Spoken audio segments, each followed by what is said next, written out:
Hi అండి. Dry fruit laddu ఎలా చేసుకుందామో చూసేద్దామా? ఇక్కడ నేను చాలా నట్స్ అండ్ సీడ్స్ తీసుకున్నాను. మీ దగ్గర ఏవి అవైలబుల్‌గా ఉంటే అవి యూజ్ చేసుకోండి.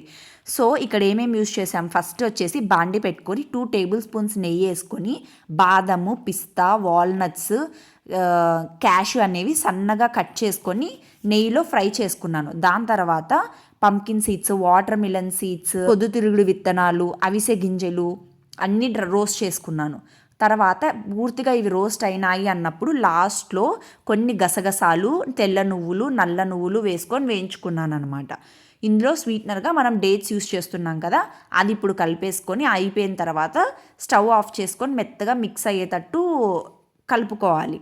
ఇందులో మనం ఏ స్వీట్నర్ వాడలేదు. ఈ వేడిగా ఉన్నప్పుడు చేతికి తేనె రాసుకోండి, నెయ్యి కాకుండా. ఎందుకంటే డేట్స్ మనం కొంచెమే యూజ్ చేసాం కదా, తేనె చేతికి పట్టించుకొని ఉంటలు చేస్తే ఆ వేడి మీద ఉన్నప్పుడే మంచిగా రౌండ్ అనేది ఫామ్ అవుతాయి, గట్టి పడతాయి అన్నమాట.